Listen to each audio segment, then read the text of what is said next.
Assalamualaikum warahmatullahi wabarakatuh. Di sini kami berdua ingin menjelaskan tentang Mobil mobil computing. komputing.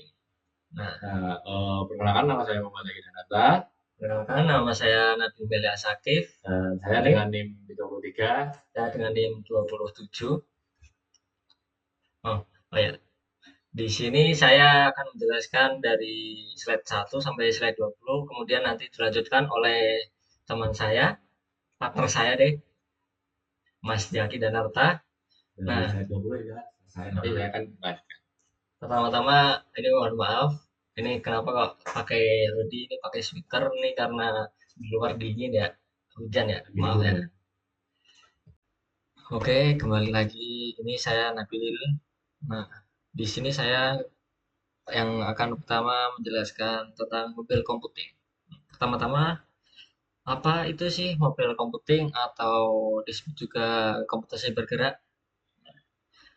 Nah, seperti itu, mobil komputing itu pada dasarnya kemampuan suatu perangkat seperti HP, laptop, atau tablet untuk tetap bisa mengakses jaringan dan menjalankan aplikasi walaupun dia itu bergerak dari satu tempat atau ke tempat lain. Contohnya nih, kalau semisal kita buka YouTube pakai HP sambil naik motor, jangan sambil naik motor juga sih, sambil lari lah, streaming musik pas lari gitu. Itu itu sudah termasuk mobil computing atau komputasi bergerak. Jadi fokusnya di sini adalah bagaimana sistem komputer tetap bisa berfungsi walaupun koneksinya itu bergerak-gerak atau berubah-ubah. Misalnya dari WiFi kampus ke data seluler itu juga.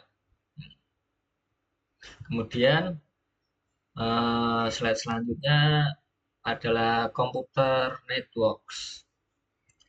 Nah, komputer network yang network sebelumnya kita harus mengenal dulu apa itu jaringan. Nah, jaringan adalah grup komputer and associated devices that are connected by communication facilities. Artinya adalah jaringan komputer adalah kumpulan komputer dan perangkat lain yang saling terhubung untuk bertukar data atau sumber daya. Nah, ada tiga jenis utama. Yang pertama adalah local area network atau bisa disebut LAN. Ini biasanya ada di jaringan kecil seperti di lab atau di kantor aja.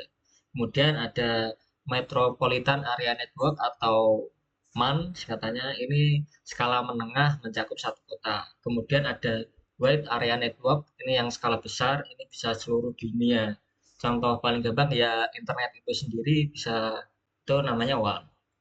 Nah, lebih gampangnya tuh gini.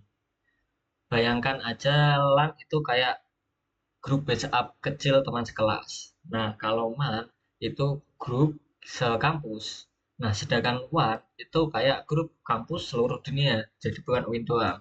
Begitu teman-teman. Semakin besar jaringannya, semakin kompleks cara kerjanya. Nah, kemudian ini ada network topologi. Ini ada beberapa gambar ya, ada 4 gambar, ini network topologi. Nah, topologi ini maksudnya apa sih? Ini adalah bagaimana bentuk atau pola koneksi antar komputer dalam suatu jaringan. Kita bisa bayangkan topologi itu seperti zona rumah atau peta jaringan kota kita. Dari sini kita tahu siapa terhubung ke siapa, lewat jalur mana, dan bagaimana data itu mengalir dari satu titik ke titik yang lain. Nah, biasanya ada beberapa jenis topologi yang sering digunakan. Yang pertama ada star atau kita sebut saja topologi bintang mudahnya. Di sini semua komputer itu terhubung ke satu pusat. Ini biasanya adalah switch atau access point. Jadi kalau satu komputer rusak, jaringan lain itu tidak akan terganggu karena semuanya terhubung lewat pusat. Nah, satu-satunya kelemahannya ini adalah semisal access point ini atau switch ini rusak, semua jaringan itu akan hancur. Itu saja. Kemudian jaringan yang selanjutnya ada ring atau cincin. Di sini semua komputer terhubung membentuk lingkaran. Data mengalir dari satu komputer ke komputer berikutnya itu satu arah. Jadi kalau salah satu titik itu rusak, maka seluruh jaringan ini bisa terganggu. Ini sangat tidak efektif lah kalau digunakan. Kemudian ada bus atau jalur utama. Kok disebut bus? Kenapa sih? Nah, ini karena semua komputer itu menempel pada satu kabel utama atau yang disebut bus. Ini teman-teman. Kok kok namanya bus? Nggak tahu. Jangan tanya saya, yang buat. Pokoknya intinya di sini ini namanya bus. Nah, kelebihannya ini adalah murah dan sederhana. Tapi satu-satunya kelemahannya adalah jika bus ini putus, maka semua jaringan yang di sini tuh akan hancur, nggak bisa komunikasi lagi.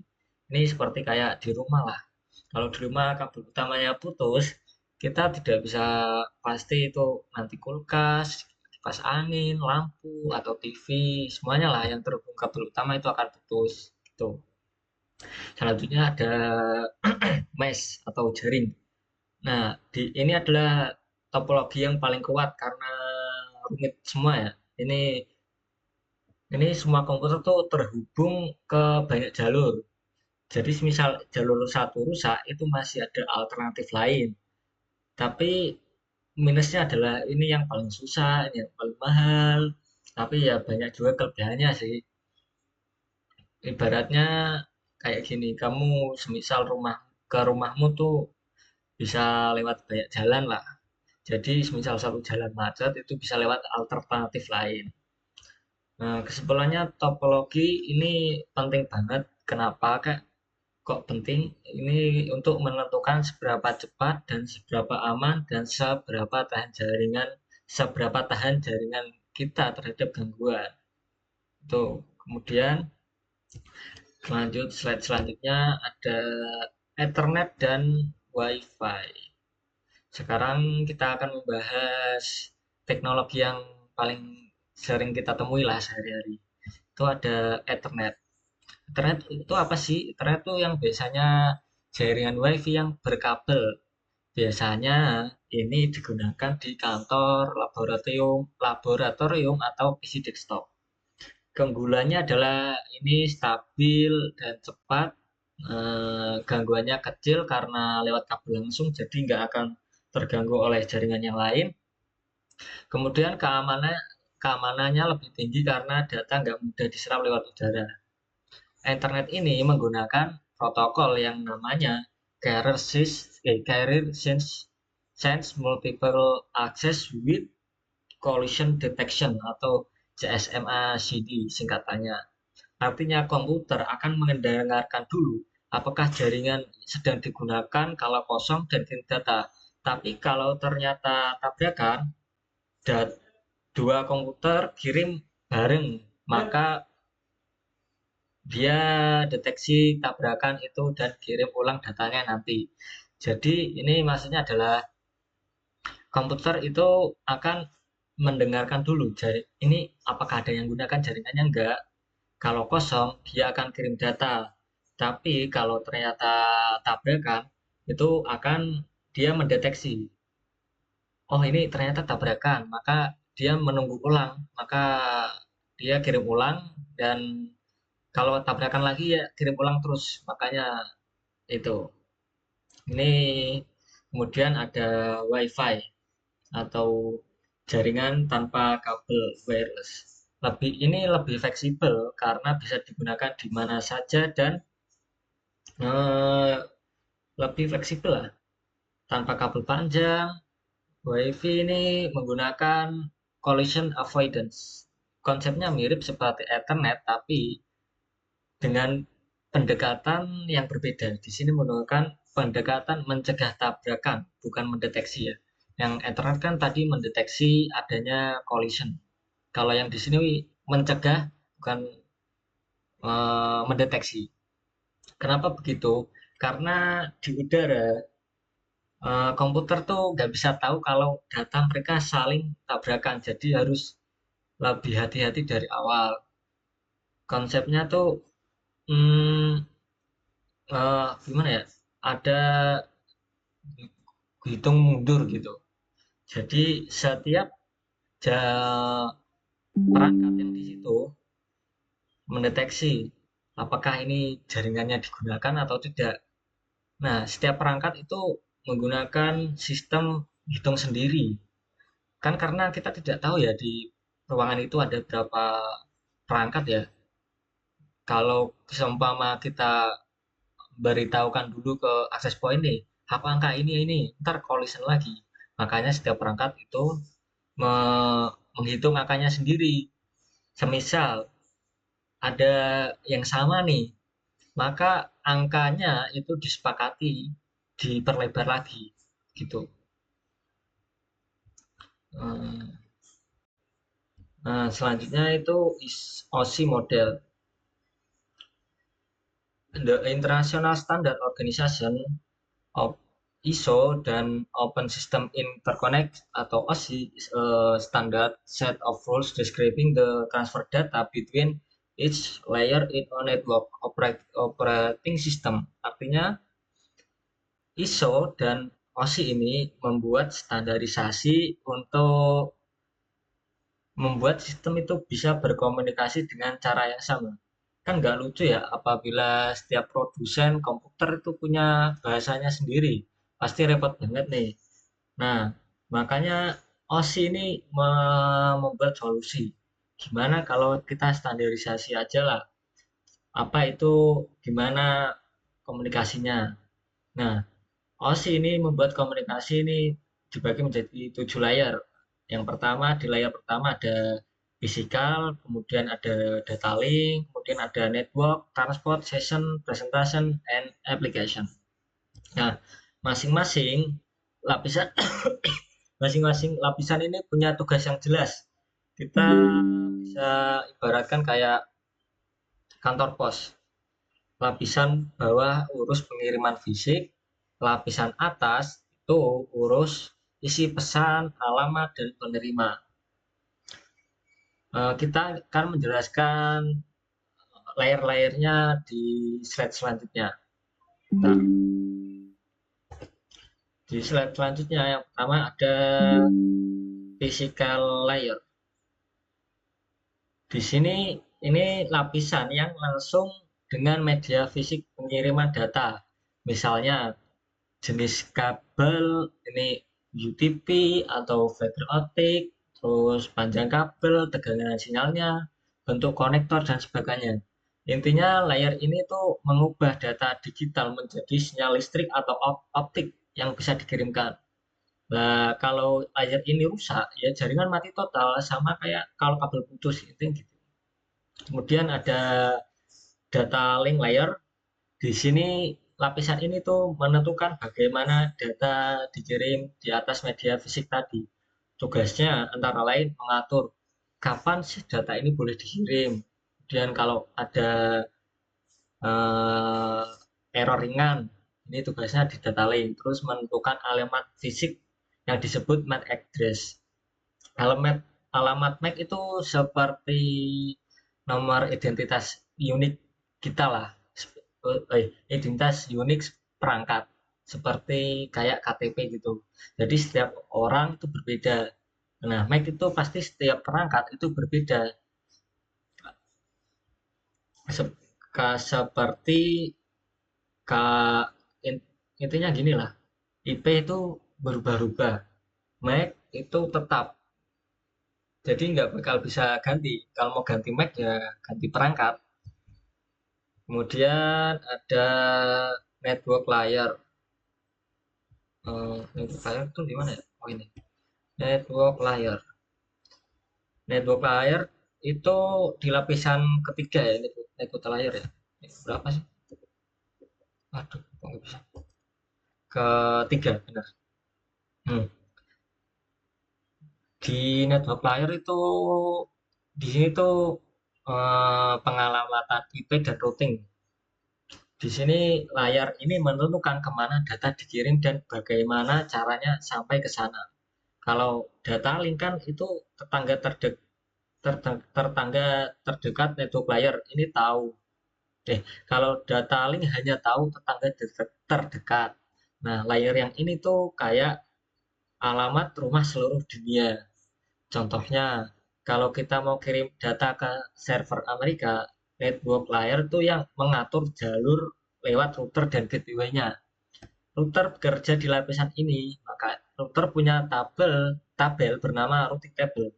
Ini adalah berisi peta rute terbaik menuju setiap jaringan. Analoginya adalah bayangkan kita mau kirim paket ke luar negeri. Nah, kantor pos lokal itu cuma tahu rute dalam kota. Nah, kantor pos lokal itu adalah data link layer seperti Mac. Tapi network layer itu tahu gimana caranya lewat bandara, negara mana dulu, terus sampai ke tujuan akhirnya. Itu teman-teman. Kemudian slide selanjutnya adalah transport layer. Di transport layer itu ada namanya UDP dan TCP. Sebelumnya gini dulu. Ini lebih manusiawi lah penjelasannya, lebih gampang. Timbang yang tadi itu ke terlalu harus paham perangkat betul. Transport layer ini menjamin pengiriman data dari ujung ke ujung. Di sini TCP dan UDP itu yang bekerja. TCP itu pengiriman yang aman, UDP untuk yang cepat. Kemudian ada session layer. Ini untuk mengatur kapan koneksi dimulai dan diakhiri. Kemudian ada presentation layer, mengurus format data seperti enkripsi, kompresi, dan konversi karakternya. Kemudian ada application layer, ini udah bukan tanggungannya anak jaringan ya, ini udah tanggungannya yang buat aplikasi lah. Pokoknya yang buat aplikasi ini udah urusannya mereka. Ini kayak browser, email, chat, gitu. Kemudian ada, nah selanjutnya kita akan masuk ke apa itu sih IP, TCP, dan UDP. Yang pertama itu ada IP. IP itu apa sih? IP atau Internet Protocol ini biasanya bayangkan aja gini, kamu mau kirim surat ke teman, itu kan butuh dua hal, alamat pengirim dan alamat penerima. Nah, IP itu melakukan hal yang sama, cuma di dunia jaringan. Setiap data yang dikirim internet itu akan dibungkus dalam paket dan di bagian depannya ada header IP yang berisi alamat pengirim dan alamat penerima. Nggak usah, contohnya sudah di ini begini. Kemudian, kemudian kita akan masuk ke internet dan router. Nah, di router itu apa sih? Router itu adalah perangkat yang menghubungkan berbagai jaringan di berbagai jaringan lah. Nah, routing tuh memakai tabel routing. Isinya tabel routing itu apa? Isinya itu informasi ke jaringan mana harus lewat mana. Gitu loh. Misalnya nih, router tuh tahu kalau 129.74 itu alamatnya Universitas Notre Dame. Root, loh, kok bisa router itu membuat tabelnya? Ini karena router tuh saling bertukar informasi lewat protokol bernama Internet Control Message Protocol atau ICMP. Ini adalah supaya mereka tahu kondisi jaringan di dunia. Selain itu, IP address juga punya kelas. Yang pertama ada kelas A untuk 8 bit network, sisanya host, bisa banyak komputer. Kemudian ada kelas B 16 bit network. Kemudian ada 24 bit network. Ini biasanya dipakai untuk rumah atau kantor kecil. Contoh, IP 127.45.20.21 ini network address-nya itu adalah 127.45.20. Host address-nya itu 21. Ini artinya adalah komputer ke 21 dari 20 255 komputer. Catatan penting untuk internet downloader ini adalah di internet data dikirim paket per paket secara independen. Artinya adalah setiap paket bisa lewat rute berbeda. Seperti surat-surat dikirim lewat jalur pos berbeda, tapi intinya itu sampai ke tujuan. Kemudian kita ke UDP atau User Datagram Protocol. Nah, UDP itu versi cepat dari TCP. Dia di headernya itu ditambahkan port. Port ini adalah untuk menunjukkan aplikasi tujuan di dalam komputer. Contohnya port 80 itu untuk web server, port 443 itu web aman atau HTTPS, port 53 untuk DNS. Jadi kalau kamu buka HTTP google.com itu artinya browser kirim ke server Google di port 80. UDP ini tidak punya mekanisme konfirmasi atau pengurutan. Kalau paketnya hilang ya hilang saja. Kenapa kok dipakai? Karena ini cepat dan efisien. Makanya UDP ini cocok untuk game online, video streaming, atau vault play. Analoginya gini, TCP itu kayak kirim chat yang harus dibalas sudah diterima TCP. Sedangkan UDP itu kayak siaran radio. Kalau pendengar nggak dengar satu kata ya lanjut saja, nggak diterusin. Kemudian ada TCP. TCP atau Transmission Control Protocol. TCP itu lebih serius dibandingkan UDP. Dia memastikan semua data dikirim dengan benar, urut, dan tanpa duplikasi. Nah, ada beberapa fitur penting di TCP. Yang pertama itu ada in order delivery. Ini paket punya nomor urut sequence number. Jadi kalau datang tidak urut, ini tidak bisa disusun ulang. Kemudian ada reliable delivery. Ini adalah penerima kirim sinyal ACK atau acknowledgement untuk bilang paket diterima. Kalau pengirim nggak terima ACK, dia kirim ulang. Jadi kalau ACK ini adalah kayak suatu pemberitahuan kalau paket itu diterima. Jadi kalau ACK-nya tidak dikirim ulang, maka paket itu akan dikirim terus sampai ACK-nya dikirim ke pengirimnya. Kemudian ada flow control. Ini bisa dibilang penerima bisa bilang, tunggu dulu, jangan kirim terlalu banyak lewat advertised window di ACK-nya. Kemudian ada congestion control. Ini kalau jaringan padat, pengirim menurunkan kecepatan kirim. Dia tahu kalau jaringan padat kalau ACK mulai hilang, artinya router di tengah overload. TCP ini seperti hubungan yang saling konfirmasi. Udah sampai belum? Iya nih, aku udah sampai. Gitu. Oke, aku kirim lanjutannya. Gitu. Terus di sini ada UDP versus TCP. Perbandingannya adalah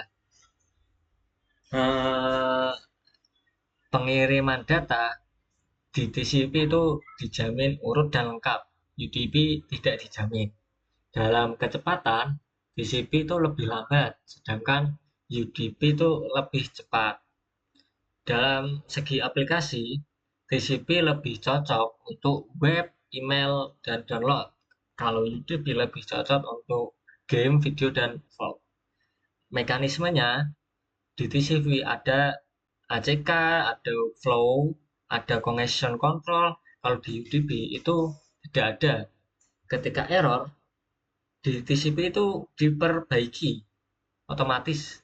Sedangkan di UDP itu diabaikan lah. Gitu. Kalau untuk memilih, kamu butuh apa dulu? Kalau untuk keandalan, mending pilih TCP. Kalau butuh kecepatan real time, itu mending pilih UDP-nya. Kemudian Medium Access Control atau MAC. Ini kita masuk ke data link ya. Di sini bagian penting di jaringan lokal. Di sinilah komputer menentukan kapan boleh mengirim data agar tidak tabrakan. Bayangkan aja semua komputer itu terhubung ke satu kabel atau udara bersama. Kalau semua kirim sinyal bersamaan, maka tabrakan tidak terhindarkan. Nah, apa gunanya MAC? MAC protokol di sini bertugas untuk mengatur giliran bicara perangkat. Ini tujuannya adalah untuk menghindari collision, menjaga efisiensi, dan menjamin keadilan untuk semua dapat kesempatan kirim data. Kan enggak, kan ada yang berangkat mahal sama perangkat murah, itu biar adil tuh, makanya adanya ini MAC. Kemudian ada simulation transmission. Di sini jelaskan kalau komputer asal kirim tanpa peduli yang lain, maka akan banyak tabrakan atau collision. Collision itu adalah tabrakan. Ketika tabrakan itu terjadi, kedua data itu rusak dan semuanya harus dikirim ulang. Kan ribet itu ya. Nah, akibatnya jaringan itu jadi lambat banget. Maka dibutuhkan strategi yang lebih pintar. Ini dijelaskan selanjutnya. Ini strategi lebih pintarnya itu begini. CSMA atau sebutannya dengar dulu sebelum bicara atau Carrier Sense Multiple Access atau CSMA. Ini intinya dengar dulu sebelum bicara. Jadi setiap perangkat itu akan mendengarkan jalur komunikasi. Kalau jalur sibuk itu dia menunggu apakah ini giliranku. Terus kalau kosong dia tuh kayak sadar, oh ini sudah ada nggak ada data, maka saatnya kirimkan data. Tapi di jaringan wireless, walaupun perangkat sudah mendengar kosong, itu bisa terjadi tabrakan karena dia tidak tahu kondisi penerima yang lain gimana ya. Nah, gitu. Kemudian ada selanjutnya ada eh selanjutnya ada CSMA CD atau collision detection. Ini biasa dipakai yang di Ethernet. Eh, di kabel itu kita bisa mendeteksi tabrakan karena sinyal yang dikirim dan diterima bisa dibandingkan. Ini disebut ya ini CSMA CD atau collision detection. Ini tidak bisa dipakai di wireless ya. Ini cuma bisa dipakai di Ethernet karena sinyal yang dikirim cepat melemah di udara. Kemudian yang kedua, transmitter itu tidak bisa mendengar sinyal yang diterima penerima. Terus yang ketiga ada interversi dari banyak arah. Akibatnya wireless itu butuh sistem lain, bukan deteksi tapi pencegahan tabrakan atau collision avoidance. Ini ntar dijelaskan di slide selanjutnya. Ini kita. Nah, kayak gini tuh wireless transmission tuh kayak gini gambarnya. Ini signal power, ini untuk jarak. Nah, di sini semakin jauh jaraknya, semakin menurun signal powernya. Ini adalah yang merah ini wireless, yang ini kayaknya yang Ethernet ya, stabil. Nah, ini masalah ini. Solusinya adalah collision detection. Eh, collision detection tuh ini. Collision avoidance. Ini collision detection udah dijelaskan tadi ya kayak gimana ya. Kemudian ada ke hidden terminal atau exposure terminal. Di sini muncul masalah klasik di WiFi lah. Yang pertama itu hidden terminal problem. Misalnya ada 3 node A, B, dan C. A tuh mau kirim ke B. C itu juga mau kirim ke B. Tapi dan karena A dan C itu tidak bisa mendengar ya, terhalang jarak. Akhirnya kedua kirim bareng dan menabrak di B. Nah, C-nya ini itu disebut hidden terminal. Karena A itu tidak tahu C itu ada. Kemudian ada exposed terminal problem. Itu misalnya ada node A kirim ke B dan node X itu mendengarnya. X ingin kirim ke Y, tapi dia takut ganggu si A karena mendengar sinyal A. Padahal penerima mereka tuh berbeda. Aslinya tuh aman. Soalnya karena penerimanya berbeda, X itu terlalu berhati-hati. Nah, X-nya itu disebut exposed terminal. Dia tuh hati-hati karena dia tadi kan mendengar sinyal A, mau ngirim ya, tapi kan dia nggak tahu mau ngirim kemana. Taunya A tuh mau ngirim ke B, padahal yang X tuh mau ngirim ke Y, bukan ke B. Kan sama kita karena wireless kan sama-sama nggak tahu. Nah, gitu. Jadi exposed terminal itu X. Nah, untuk mengatasi masalah ini ada collision avoidance. Ini cara kerjanya pengirim atau pengirim tuh RTS atau request to send ke penerima. Nah, penerima itu jawab clear to send. Semua perangkat sekitar yang dengar CTS itu akan diam dulu, nge-freeze, karena tahu akan ada komunikasi berlangsung. Setelah selesai, penerima itu kirim ACK atau acknowledgement sebagai tanda sukses. Nah, kalau pengirim tidak menerima CTS atau ACK, dia tahu di situ tuh terjadi collusion. Lalu dia menunggu waktu aja atau random pick off sebelum mencoba lagi. Kalau terus gagal, waktu random pick off-nya itu dikali dua lagi. Random pick off tadi udah dijelaskan di awal ya itu ya. Kemudian ada yang selanjutnya ini akan dijelaskan oleh partner saya yang tadi di awal, Mas Jaki Danarta. Untuk kekurangannya, saya mohon maaf, saya Nabil Mihri, saya pamit, saya bukan pamit, saya menyilahkan teman saya selanjutnya. Ya, nggak usah salam. Nah, di sini saya akan lanjutkan penjelasan yang telah dilanjutkan oleh teman saya, yaitu Nabi Binali tadi, yang dia sudah menjelaskan pada slide pertama hingga slide 20 ya. Di sini saya akan melanjutkan dari slide 21 ini, yaitu membahas tentang IEEE 802.1 tentang data ACK dan silent nodes, yaitu mekanisme dasar komunikasi pada jaringan WiFi dengan protokol IEEE 802.1 ini, CSMA atau CA, dan konsep silencing nodes agar tidak terjadi tabrakan sinyal, yaitu collision gitu ya. Jadi kita akan bahas itu. Jadi itu pada jaringan WiFi komunikasi dilakukan secara bergantian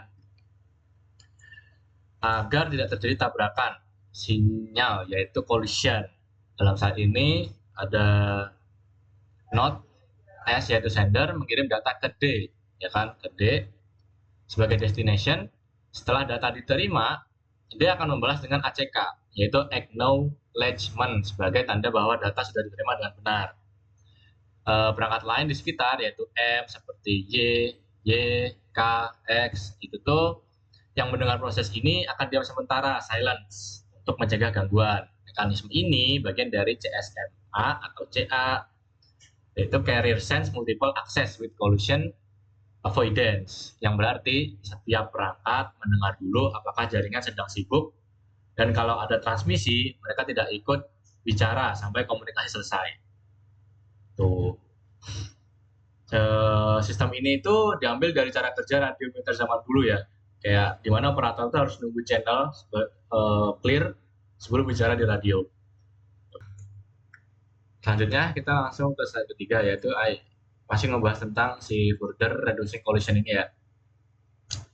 Jadi itu intinya di slide ini membahas tentang langkah-langkah komunikasi setelah RTS, request time to send, dan CTS yaitu clear to send ya, dan mekanisme back off apabila terjadi collision.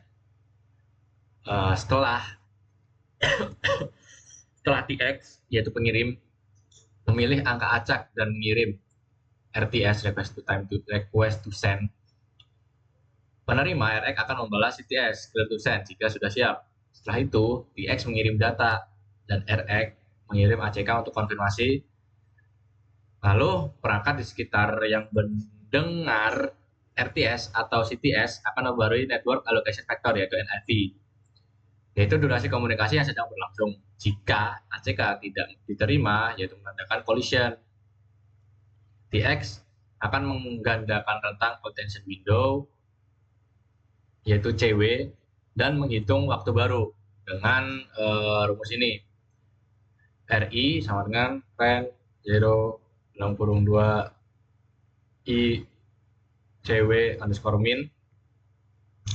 Jadi itu istilahnya kayak misal, jadi kalau kita lihat tuh sistemnya sangat tertib.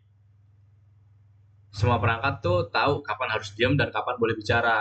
Kalau misalnya gagal, perangkat itu akan menunggu lebih lama sebelum mencoba lagi supaya tidak bentrok dengan yang lain. Jadi kayak ngelakuin random back off lagi, ulang lagi. Itu secara bergantian. Selanjutnya ke slide keempat, yaitu recap yang membahas tentang perbandingan dua protokol media akses antara CSMA atau CD dan CSMA atau CA, di mana kalau dari aspek jenis jaringan dari CSMA atau CD ini menggunakan wired to kabel, dan kalau dari CSMA atau CA itu menggunakan wireless. Terus dari cara kerja, CSMA atau CD menggunakan deteksi tabrakan, CSMA atau CA itu mencegah tabrakan. Terus kalau saat collision, dari si SMA atau CD ini menghentikan dan melakukan mengirim ulang. Tapi kalau si SMA atau si E itu menghindari dengan izin RTS atau CTS. Terus untuk dari contoh penggunaan, si SMA atau CD menggunakan Ethernet, si SMA atau si E itu menggunakan Wi-Fi, yaitu IEEE 802 dan 11. Karena di udara sulit mendeteksi tabrakan, si SMA atau CD itu sebenarnya nggak efisien ya. Itulah kenapa Wi-Fi memakai pendekatan avoidance dengan isi komunikasi. Tuh.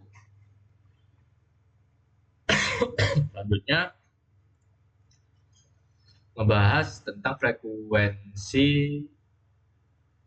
untuk komunikasi, yaitu frequency for communication ya, di sini ya bahasa Inggrisnya.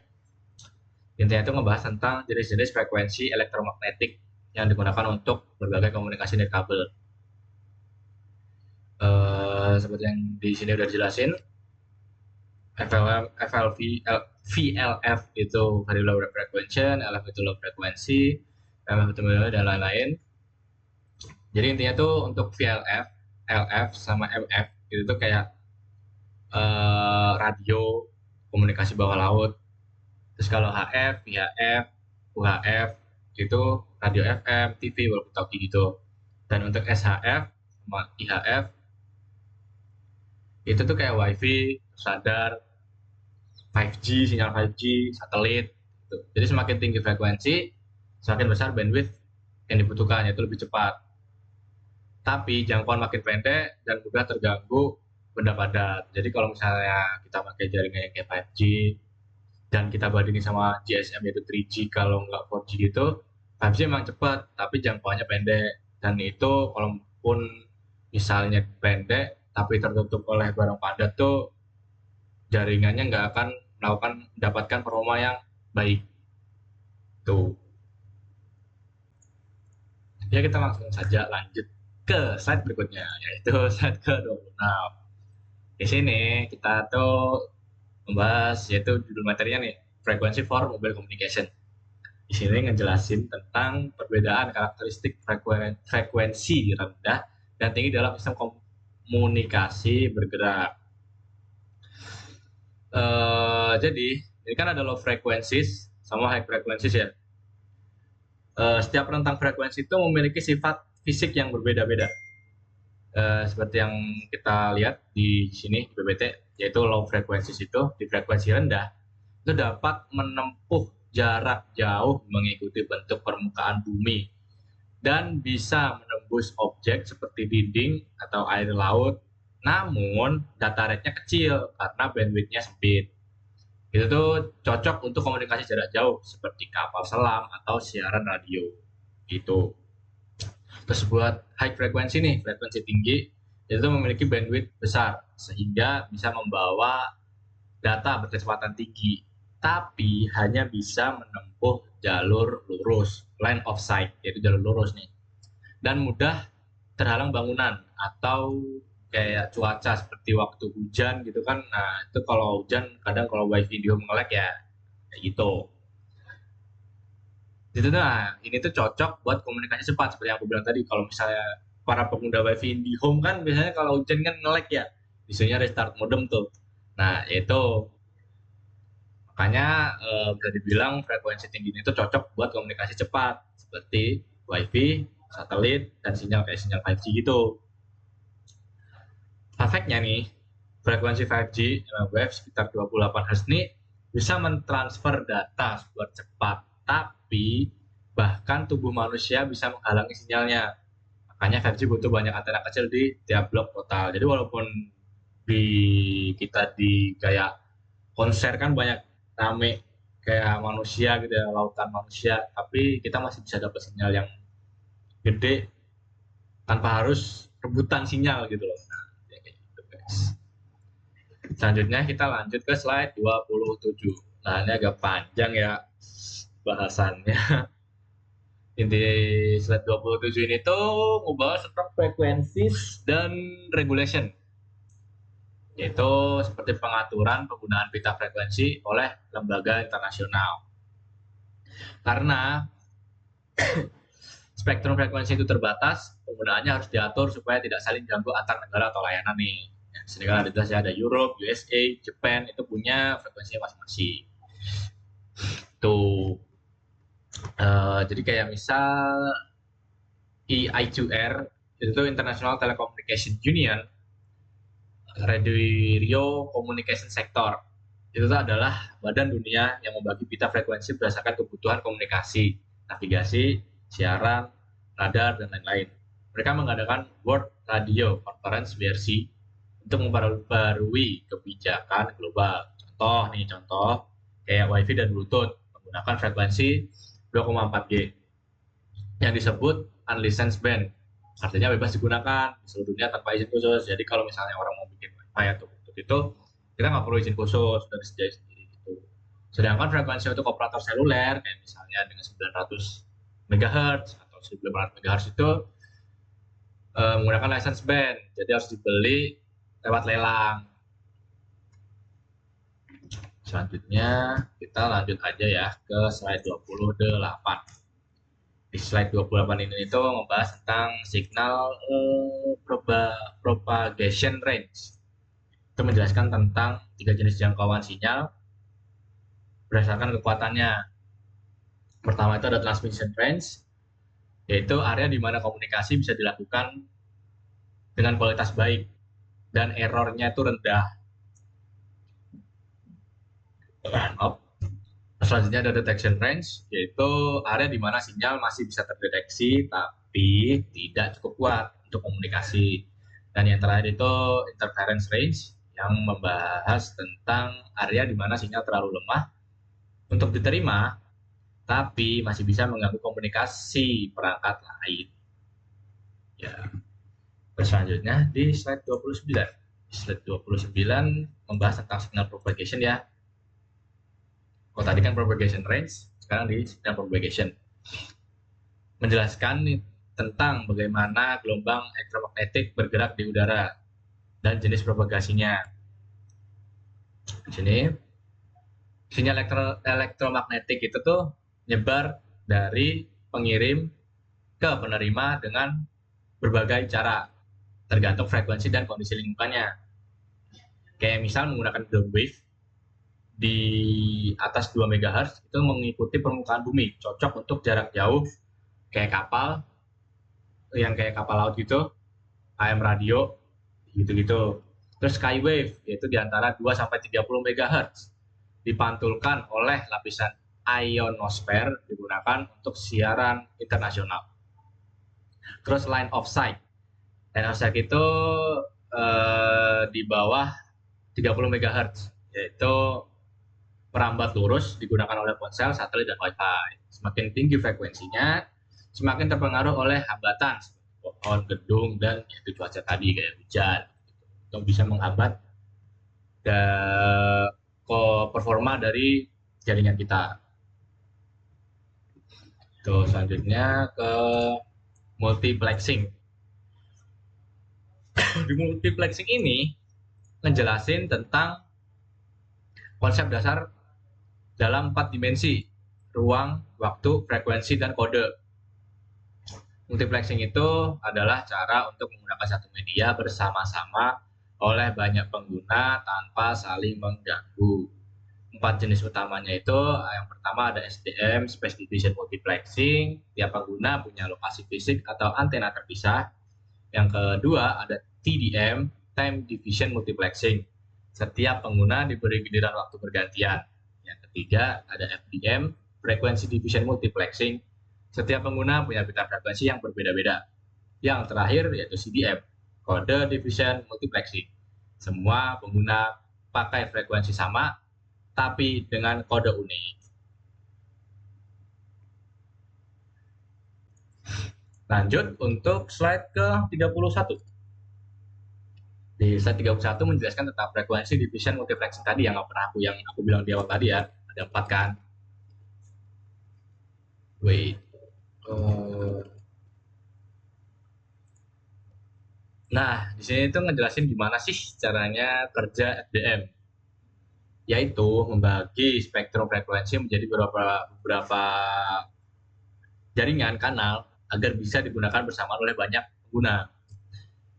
FDM ini itu bekerja dengan memisahkan seluruh spektrum frekuensi menjadi beberapa pita kecil kanal atau channel itu tadi ya, dipisah-pisah. Masing-masing pengguna diberi satu pita frekuensi tetap untuk jangka waktu tertentu. Contoh paling mudah adalah kayak radio FM. Setiap stasiun tuh misalnya menggunakan frekuensi 97,6 MHz saat atau 101,2 MHz atau 105,4 MHz, menggunakan frekuensi yang berbeda-beda sehingga bisa siaran bersama tanpa gangguan. Jadi nggak bisa kalau misalnya ada radio persatuan menggunakan frekuensi 97,6 terus radio FM atau radio apa menggunakan frekuensi yang sama tuh nggak bisa, itu bakal tabrakan. Tuh. Nah, keuntungan dari menggunakan FDM, frekuensi division multiplexing itu tidak perlu sinkronasi waktu. Jadi kita nggak perlu melakukan sinkronisasi waktu. Terus cocok untuk sinyal analog dan digital. Tapi kelemahannya itu ada di jika satu pengguna tidak aktif, pita frekuensi itu tuh tetap terpakai, menyebabkan pemborosan bandwidth. Jadi di speed atau bandwidthnya tuh boros banget. Dan yang kedua tuh kayak nggak fleksibel. Jadi itu nggak fleksibel untuk beban jaringan yang berubah-ubah. Yang ngebikin sebenarnya FDM ini emang lebih cocok buat ke radio aja.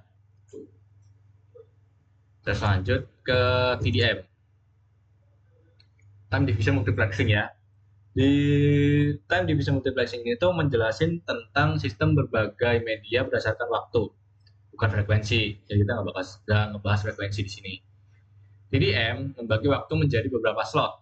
Setiap pengguna dapat mengirim data slotnya masing-masing secara bergantian.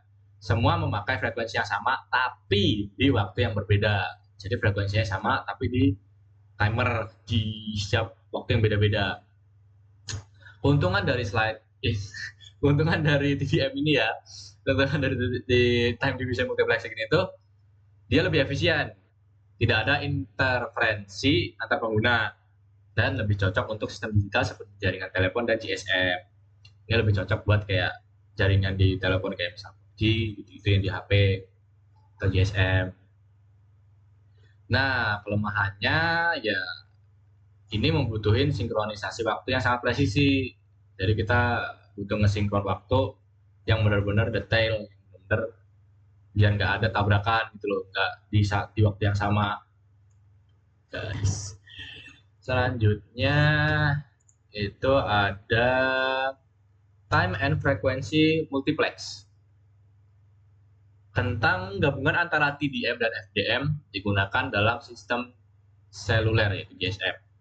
pada GSM pita frekuensi dibagi dulu menjadi beberapa kanal FDM. Lalu setiap kanal dibagi lagi ke dalam beberapa slot waktu, yaitu TDM tadi. Dengan kombinasi ini, ratusan pengguna bisa berkomunikasi tanpa saling bentrok. Karena yaitu, ini lebih efisien banget karena benar-benar kita ngabungin dari FDM sama TDM tadi. Kalau frekuensi TDM tadi kan nggak perlu sinkronisasi waktu ya, tapi kelemahannya ada beberapa tadi. Terus yang TDM tadi itu lebih efisien, tapi kita harus melakukan sinkronisasi waktu, harus setting waktunya lagi. Nah, di TFM ini, time and frequency multiplex ini, dia menggunakan dua kombinasi tadi itu, jadi kayak di combo gitu loh, jadi satu. Nah, keuntungannya itu tadi, kita lebih efisien daripada si FDM atau TDM, dan lebih lama, lebih aman, dan tahan gangguan karena udah melakukan kayak yaitu pembagian ganda gitu loh, jadi lebih aman. Lanjut aja ke selanjutnya, yaitu CDM ya, Code Division Multiplexing. Ngejelasin tentang metode multiplexing berdasarkan kode unik ya, unique code, bukan waktu atau frekuensi. Ini ngejelasin tentang unique code. Dalam CDM, semua pengguna memakai frekuensi dan waktu yang sama, tapi masing-masing diberi kode unik, chipping sequence. Itu kayak data dikalikan dengan kode ini saat dikirim, lalu penerima yang punya kode yang sama memisahkan sinyalnya kembali.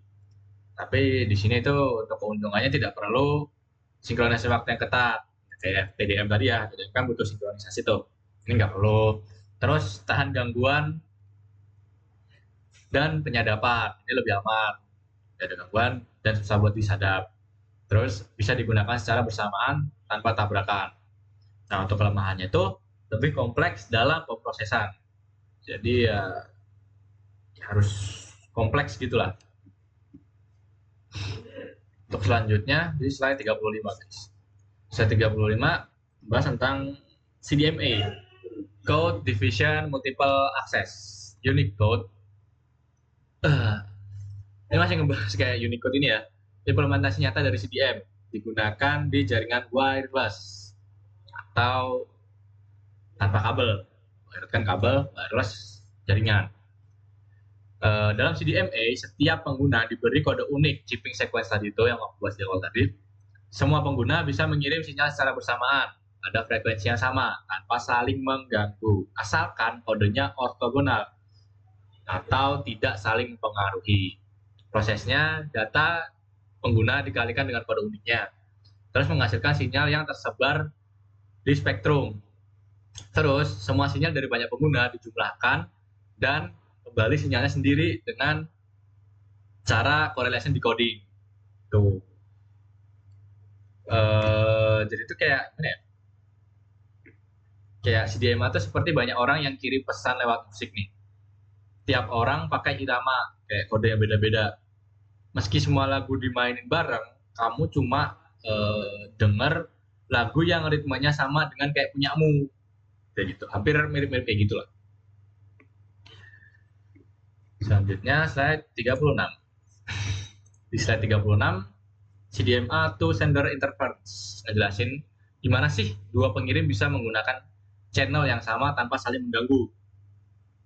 Jadi ketika dua pengirim sender 1 dan sender 2 mengirim data bersamaan, channel akan menjumlahkan sinyal keduanya.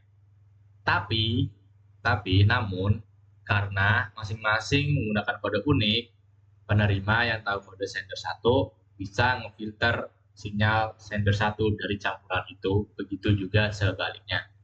Itu sebabnya CDMA memungkinkan multiple akses secara bersamaan dengan intervensi minimal. Jadi kayak kalau misal saya nih, aku ngomong ke teman secara bersamaan, tapi aku sendiri pakai bahasa Jepang, terus dia pakai bahasa Spanyol, maka orang yang ngerti Jepang itu bisa ngerti aku, tapi tanpa terganggu dengan temanku yang bisa ngomong Spanyol gitu. Selanjutnya kita lanjut ke slide 37, sorry. Slide 37 ngejelasin physical layer modulation ya. Proses modulasi yaitu mengubah data digital menjadi sinyal analog untuk dikirim. Penjelasannya di digital modulation ini data komputer berbentuk digital 0 dan 1 kan, kayak misalkan 1 itu bahasanya apa gitu. Tapi kalau sinyal radio bersifat analog, gelombang kontinu. Agar data digital bisa dikirim lewat udara, perlu proses modulasi, mengubah bentuk gelombang pembawa carrier berdasarkan data digital. Sebaliknya, kalau receiver penerima melakukan demodulasi untuk mengembalikan sinyal analog ke bentuk digital. 3 teknik dasar modulasi itu ada amplitude modulation (AM), itu mengubah tinggi amplitude gelombang. Terus frekuensi modulation (FM) mengubah kecepatan frekuensi gelombang. Terus phase modulation (PM) itu mengubah posisi fase gelombang. Gitu. Ya, kita lanjut ke slide yang ke-38, modulation dan demodulation ya guys ya. Di sini itu ngejelasin proses gimana data digital dikirim dan diterima melalui sinyal radio menggunakan 2 tahap. Modulasi itu pengirim, demodulasi itu penerima. Nah, di sini itu ada 2 bagian utama nih, radio transmitter sama radio receiver, di mana radio transmitter itu sebagai pengirim dan radio receiver itu penerima. Nah, di proses di transmitter ini, yaitu si pengirim, awalnya itu komputer atau perangkat menghasilkan data digital yang kita tahu kayak 0111, 1000 gitu. Nah, data ini tuh nggak bisa langsung dikirim ke udara karena gelombang radio bersifat analog kontinu. Nah, makanya dilakukan 2 tahap modulasi, yaitu digital modulation, mengubah bit-bit digital menjadi sinyal baseband analog. Terus kedua ada analog modulation, mengubah sinyal baseband tadi menjadi gelombang pembawa radio carrier dengan frekuensi tertentu sehingga bisa dipancarkan lewat antena.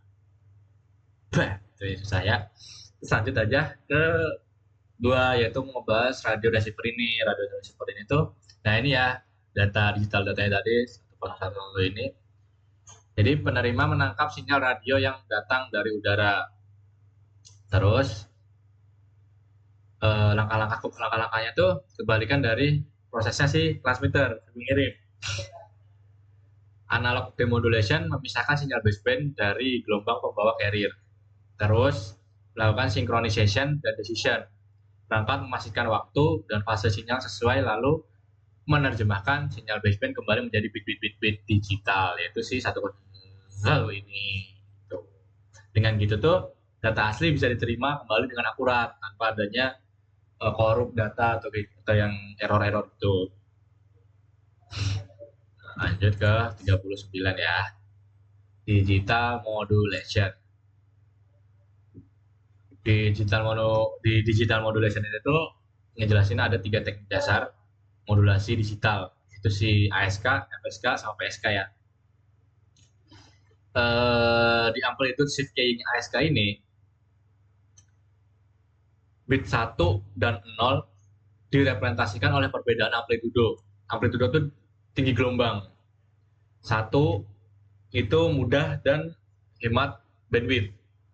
Kedua, tapi kekurangannya mudah terganggu noise. Yang kedua, ada frekuensi shift keying ya, FSK. Bit diwakili perubahan frekuensi gelombang, lebih tahan gangguan tapi butuh bandwidth yang lebih besar. Selanjutnya ada phase shift keying PSK, yaitu bit diwakili perubahan fase gelombang, posisinya siklus, tapi lebih kompleks dan paling stabil dan efisien. Jadi paling efisien pakai PSK ini ya, phase shift keying. Lanjut ke quadrature amplitude modulation. ngejelasin kombinasi modulasi amplitudo gelombang tinggi tadi, dan fase untuk membawa lebih banyak data per simbol. Kayak QM, Quadrature Amplitude Modulation, itu kan disebut QM ya. QM adalah gabungan dari amplitude modulation AM sama phase modulation PM. Artinya sinyal tidak hanya berubah tinggi gelombangnya, tapi juga arah fasenya. Setiap kombinasi amplitudo plus mewakili beberapa bit sekaligus. Contoh, for QAM itu tuh 2 bit per simbol. Terus 16 QAM itu 4 bit per simbol, 64 QAM itu 6 bit per simbol, 1024 QAM Wi-Fi 6 itu menggunakan 10 bit per simbol. Kelebihannya, transfer data jauh lebih cepat karena satu sinyal membawa banyak bit. Tapi kekurangannya ya butuh sinyal kuat sama yang stabil karena mudah rusak sama noise gitu. Nah, fun fact-nya ya, Wi-Fi 6 itu pakai 1024 QAM. Artinya satu simbol bisa ngirim 10 bit data dengan kecepatan naik 25% dibanding Wi-Fi 5 yang menggunakan 256 QAM. Ya, mungkin kita tarik kesimpulan aja dari seluruh konsep jaringan nirkabel yang sudah dipelajari tadi.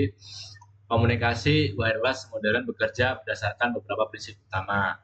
Yang pertama, CSMA atau CE yang kita belajar tadi menggunakan IEEE 802.11 itu mencegah tabrakan sinyal melalui izin dan pengaturan waktu. Yang kedua, frequencies dan propagation, yaitu memahami sifat gelombang elektromagnetik dalam berbagai kondisi. Dan yang ketiga, multiplexing, yang di dalamnya ada FBM, DBM, CDM tadi, berbagi media tanpa saling ganggu. Terus keempat ada modulation yang isinya ada ASK, APSK, BSK, QAM yang baru tadi itu mengubah data digital menjadi sinyal yang bisa dikirim di udara.